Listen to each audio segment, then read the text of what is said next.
Luciano, los comunistas y la Revolución Mexicana, ¿cómo plantearse una nueva revolución cuando venimos saliendo de una? Cuando la nueva pólvora de la guerra civil todavía se puede oler en el ambiente, nace el Partido Comunista. ¿Qué dificultades, qué problemas trajo esto? Efectivamente, el Partido Comunista nace en 1919, es la combinación de poderosas fuerzas que tienen que ver con, a nivel nacional, el movimiento campesino, la lucha armada por la tierra, pero que tiene que ver con el movimiento magisterial, el movimiento obrero también, y algo que sería fundamental: la Revolución Mexicana no es una revolución estrictamente mexicana, es una revolución, parte de la Revolución Mundial. O sea, es contemporánea a la Revolución bolchevique, después va a alcanzar la Revolución China también, y la Revolución Cubana nos agarra aquí al lado. O sea, está absolutamente próxima a nosotros, y esta revolución y esta construcción del Partido Comunista tuvo un origen internacional inserto en las particularidades de lo que es esa revolución, que fue una revolución que generó 1 millón de muertos sobre la base de una población que era poco más de 10 millones de habitantes. O sea, estamos hablando de una guerra civil, como dices tú, de proporciones impresionantes. Yo diría que si recuperamos cuál es el programa de los comunistas en la revolución, el primer término sería la participación no solamente en la internacional, sino particularmente en la construcción de la cresta interna. La cresta interna es la Internacional Campesina. Esta Internacional Campesina tiene un vicepresidente que es un mexicano, el presidente es un polaco, y esta construcción lleva a todo un planteamiento de cuál es el papel de los campesinos en las transformaciones sociales. No hay que olvidarnos cuál fue el que tuvo en Rusia, con los eseristas, con los socialistas revolucionarios que participan de la primera oleada de cambios revolucionarios, y después se confrontan con los bolcheviques. Pero en el caso mexicano,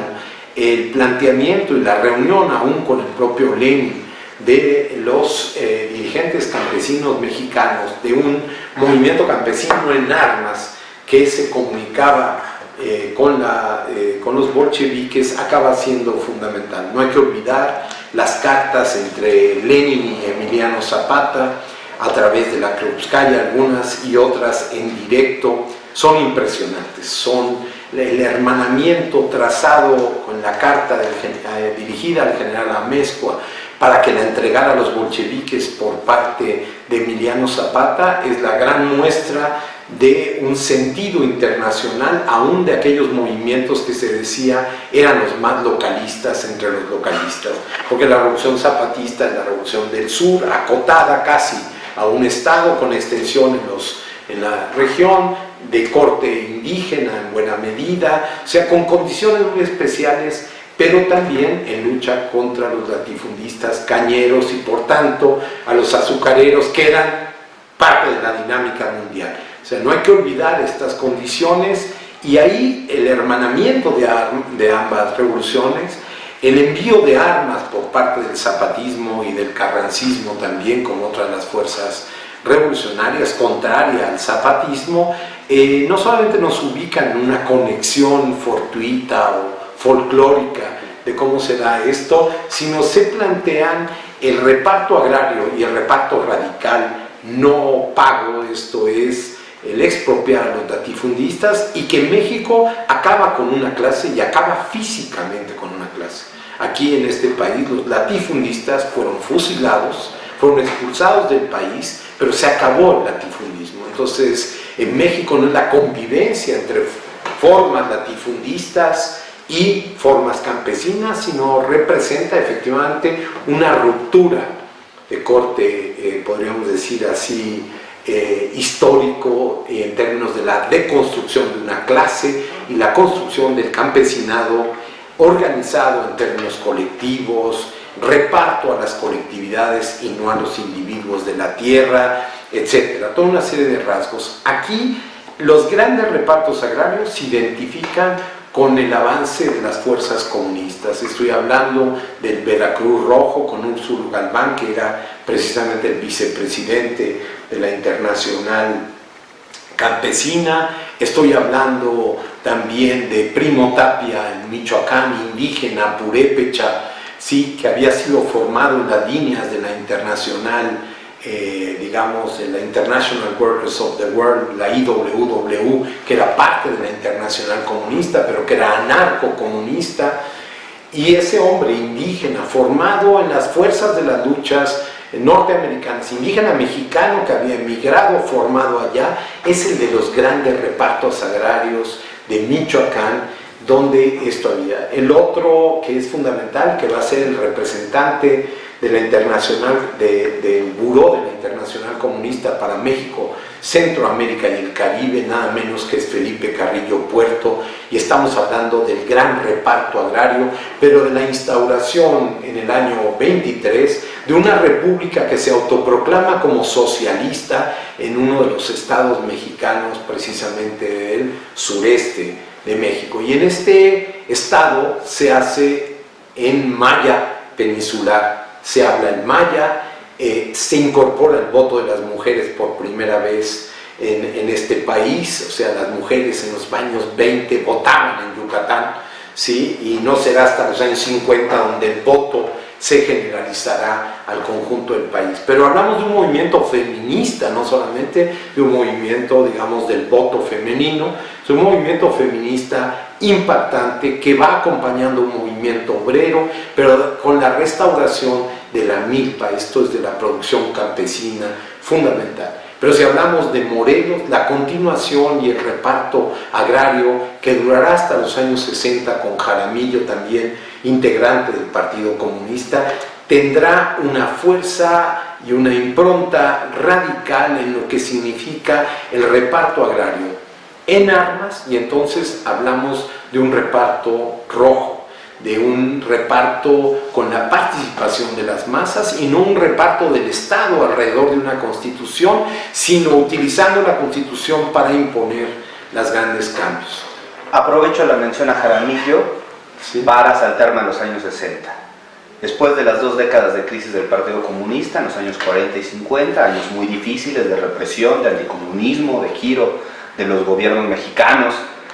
el Partido Comunista adopta, con la creación del Frente Electoral del Pueblo, un compromiso más fuerte con la democracia, más explícito,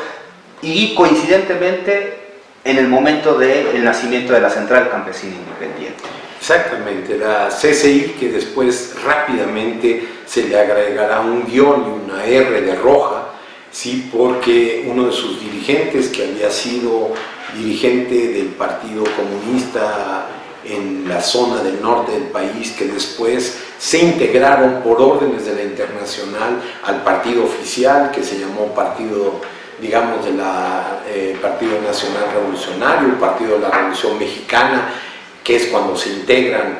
obligados por la Internacional Comunista, y después el Partido Revolucionario Institucional, acaban integrándose allí. Y en ese momento la lucha independiente por la tierra, en los años 70, es ahí cuando me toca formarme a mí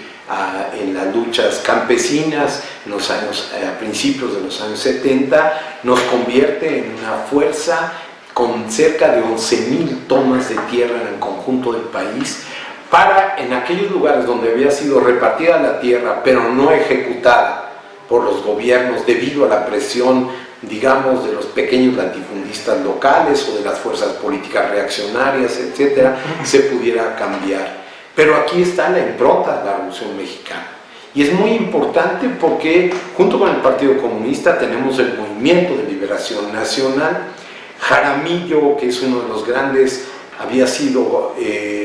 capitán zapatista y después se convierte en guerrillero y en la construcción de todo un sentido. Después es asesinado en un momento de firma de una paz, es traicionado y acaban asesinándolo a él, a su mujer, que era la más radical, por cierto, entre los dos, y cerca de los 11 hijos de ella, sí, el único de él con ella, acaban con esa acción pegándole a esa central campesina independiente que estaba surgiendo en el país. Hay que decir que era la cuarta oleada de intentos de construcción de un sentido nacional del movimiento campesino revolucionario en México, y que volvía a ser singularmente con la continuidad del zapatismo a lo que es, sí, el jaramillismo, pero después toda la construcción alrededor de, digamos, de los miembros del Comité Central del Partido Comunista Mexicano, como Dolores López, como Danzós Palomino, como Rafael Jacobo, que eran dirigentes, algunos de ellos indígenas, otros mestizos, en la gran lucha por la tierra. Entonces, es ahí donde empieza a darse una combinación de un partido que vuelve a la acción de masas, que está preocupado por la construcción de las masas y que por tanto pasa al sentido de la democracia profunda. Esto es un partido también influido con el 68, 1968, el movimiento estudiantil del 68, que pone en la cárcel a cerca de la mitad del Comité Central, a casi toda el Comité Central de la Juventud Comunista, junto con otros dirigentes también de viejos comunistas, escindidos en distintas fuerzas, pero que pone en la cárcel a la izquierda durante 3 años, y que coincide con otros cambios latinoamericanos, ya con Allende, y entonces la liberación, mandándolos a Chile, a los dirigentes estudiantiles, en esta construcción